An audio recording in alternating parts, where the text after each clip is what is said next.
उत्तर प्रदेश से दूर दक्षिण के इस प्रांत में अचानक मेरी मुलाकात कमलेश से हो जाएगी, ऐसा मैंने सोचा भी नहीं था। मैं बस में चढ़ रही थी और कमलेश उसी बस से उतर रही थी। एक दूसरे से हमारी नजरें मिली, आंखों में कुछ पहचान उभरी और हम एक दूसरे से लिपट गए थे। अम्मा, आप लोगों को बस में नहीं चढ़ना तो ना सही, लेकिन हमें तो बस में चढ़ने का रास्ता दो। तब हमें ध्यान आया कि हम अन्य लोगों का रास्ता रोके खड़े हैं। मैंने पूछा, कमलेश, तू यहाँ कब आई? नीरू, यही सवाल तो मैं तुझसे पूछना चाहती हूँ। अरे, मैं तो यहाँ 3 वर्ष से हूँ। मेरे पति बैंक में हैं, ट्रांसफर होकर यहाँ आए हैं। कमलेश ने मेरा हाथ पकड़कर मुझे बस में चढ़ने से रोक लिया और बोली, नीरू, मेरा घर पास में ही है। तुझे जल्दी ना हो तो घर चल, बहुत सी बातें करेंगे। ठीक है कमलेश, मुझे घर जाने की कोई जल्दी नहीं है। इसी बहाने तेरा घर भी देख लूंगी। अरे, तुझसे मिलकर मुझे कितनी खुशी हुई है ये मैं व्यक्त ही नहीं कर सकती। लेकिन तेरे पति तो व्यापार करते थे, तू इस शहर में कैसे आ गई? नीरू, ये एक बहुत लंबी कथा है। घर चल, सब बताती हूँ। हम दोनों बातें करते करते कमलेश के घर जा पहुंचे। लिफ्ट में प्रवेश करते हुए मैंने कमलेश से पूछा, तुम कौन से फ्लोर पर रहती हो? तुम्हारा ये कॉम्प्लेक्स तो बहुत ही खूबसूरत बना हुआ है यार। यहाँ 2 बेडरूम फ्लैट का क्या किराया होगा? किराया 4,000 के आसपास है। मैं चौथे फ्लोर पर रहती हूँ। फ्लैट का ताला खोलकर कमलेश ने मुझे अपने सुसज्जित ड्राइंग रूम में बिठाया। मैं अपनी जिज्ञासा को और अधिक रोके नहीं पा रही थी। मैंने पूछा, कमलेश, तेरी शादी तो रमेश से हुई थी। उन दिनों तेरी शादी ने उस छोटे से कस्बे को हिलाकर रख दिया था, जैसे कोई भूकंप आ गया हो। तूने जो कदम उठाया था वह सबके लिए एक नई बात थी। इतनी हिम्मत तूने कहाँ से जुटाई थी? तभी तुझसे मिलने को मेरा बहुत मन कर रहा था, लेकिन उन्हीं दिनों पापा का ट्रांसफर हो गया था। शादी के समय तू गर्भवती थी ना? क्या हुआ था, बेटा या बेटी? और वह कहाँ है? हाँ, तब मेरे बेटी पैदा हुई थी। वह अब 10 वर्ष की है। उसका नाम सपना है। इस समय वह स्कूल गई हुई है। नीरू, बातें तो आराम से होती रहेंगी, पहले ये बता, गरम लेगी या ठंडा? अरे, पहले तो एक ग्लास ठंडा पानी पिला दे कमलेश, फिर चाय चलेगी। पानी का ग्लास मुझे देकर कमलेश रसोई में चली गई। मेरा मन अतीत में भटकने लगा। करीब 10-11 वर्ष पहले की बात है कि एक दिन अचानक शहर में तहलका सा मच गया था। भाई ने बाहर से आकर बताया कि कमलेश नाम की एक लड़की ने चौराहे की एक दुकान पर आमरण अनशन कर लिया है। सुना है दुकान के मालिक के बेटे ने मंदिर में उससे शादी की थी और अब जब वह मां बनने वाली है तो उसने उसे पत्नी मानने से इनकार कर दिया है। उसकी कल शाम ही किसी सेठ की बेटी से सगाई होने वाली है। महिला संस्था की बहुत सी सदस्याएं वहां लड़के के खिलाफ नारे लगा रही हैं। दुकान पर बैनर लगे हुए हैं, मेरे बच्चे को पिता का नाम दिलाओ या यहीं मेरी चिता जलाओ, पत्नी का अधिकार लेकर रहूंगी।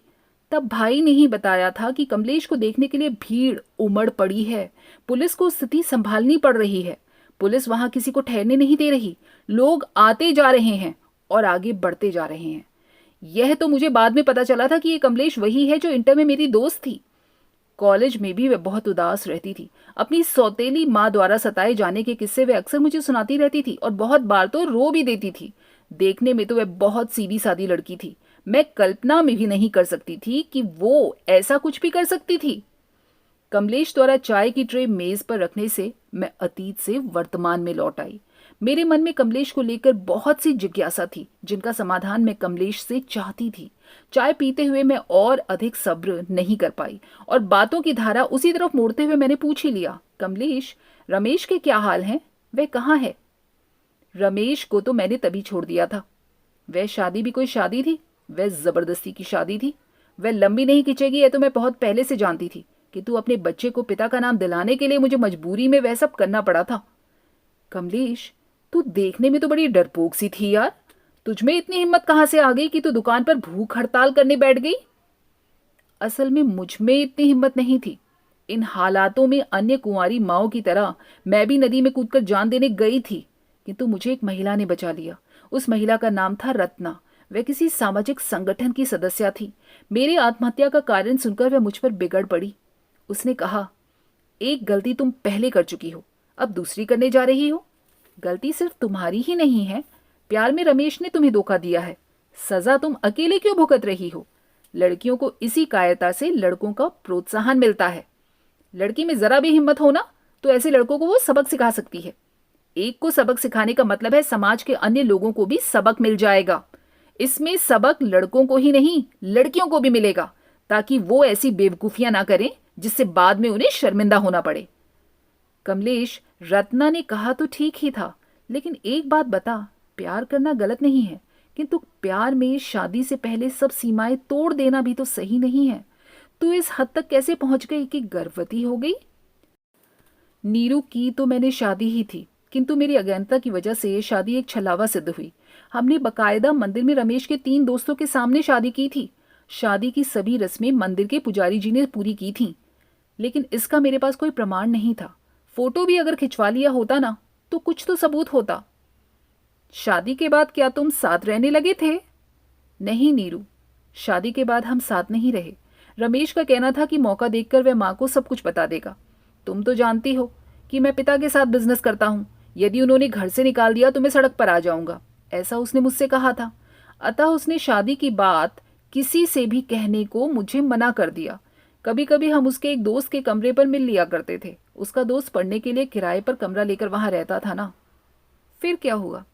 जब मुझे माँ बनने की खबर का ज्ञान हुआ तो मैंने रमेश को बताया। यह सुनकर वह घबरा गया और बोला, तू किसी महिला डॉक्टर से बात करके गर्भपात करा ले, रुपया मैं दे दूंगा। मेरे घर वालों को यह बात पता नहीं चलनी चाहिए, वरना बात बिगड़ जाएगी। लेकिन मैंने रमेश की बात नहीं मानी, तो उसने रंग बदलना शुरू कर दिया और बोला, क्या सबूत है कि मैं इस बच्चे का बाप हूं, या मैंने तुझसे शादी की है? यदि सबूत है तो मुझे लाकर दिखा। सच नीरू, उसका बदला रूप देखकर मैं समझ गई थी कि मैं छली गई हूं। मन हो रहा था धरती फट जाए और मैं इसमें समा जाऊं। मैं मंदिर गई तो पुजारी ने पहचानने से इनकार कर दिया। उसके 3 दोस्त दूसरी जगह से यहां पढ़ने आए हुए थे। छुट्टियों में वे अपने गांव वापस चले गए थे। मैं अकेली रह गई। अकेली में करती भी क्या, कहां से जुटाती सबूत? कमलेश, तेरे घर वालों को जब इस बात का पता चला तो क्या हुआ? नीरू, घर वालों में था ही कौन? तुझे तो पता है, माँ मेरी बचपन में ही मर गई थी। पिता ने तभी दूसरी शादी कर ली थी। सौतेली माँ ने एक दिन चैन से मुझे जीने नहीं दिया। फिर उनके भी 2 बेटियां और एक बेटा पैदा हो गया। फिर तो मैं उनकी नौकर बनकर रह गई थी। माँ से झगड़ा करके पिता ने मुझे इंटर करवाया था। रोज रोज की कलह से तंग थी। आखिर वे दिल के मरीज बन गए। उन दिनों तो उन्हें पैरालिसिस का अटैक हुआ था और बिस्तर पर थे। माँ को जब पता चला तो उन्होंने चोटी पकड़कर मुझे घर से बाहर निकाल दिया और बोली, कलमुही, अब कभी लौट कर मत आना। जरा भी शर्म बाकी है तो नदी में जाकर डूब मर। मैं अपने बच्चों पर तेरी छाया नहीं पड़ने दूंगी। घर से निकाले जाने पर मैं नदी में कूदकर आत्महत्या करने गई थी।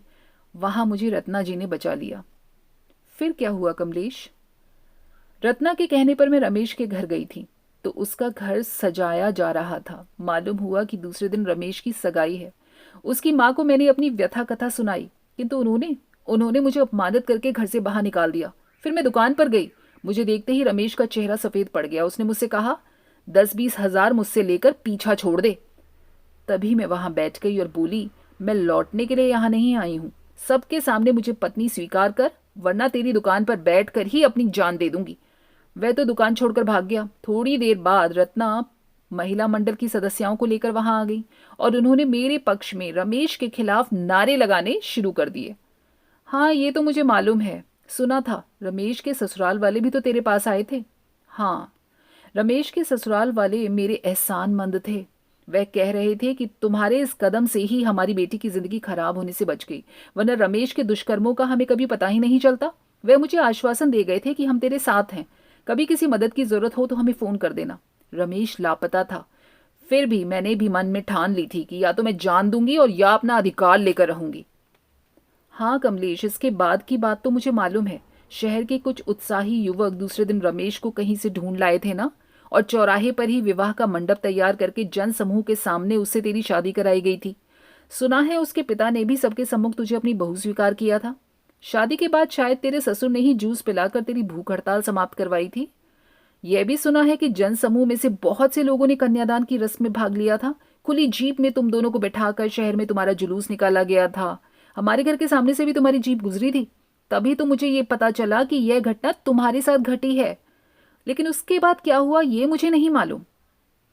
उसके बाद जीप से मुझे रमेश के घर ले जाया गया। वहां तो मातम का माहौल था। माता पिता दोनों ने रमेश को बहुत फटकारा। यदि रमेश उनका इकलौता बेटा ना होता तो शायद वे उसे जायदाद से बेदखल करके घर से ही निकाल देते। उस घर में मुझसे किसी ने पानी तक नहीं पूछा।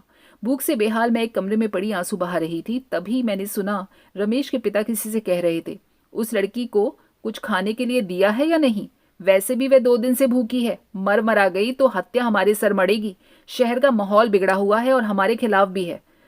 तब से उनकी काम करने वाली थाली परोस कर कमरे में दे जाती थी। रमेश तो सामने बहुत कम आता था मेरे। बस तनावों के बीच ऐसे ही समय गुजरता रहा। कुछ महीनों बाद सपना का जन्म हुआ।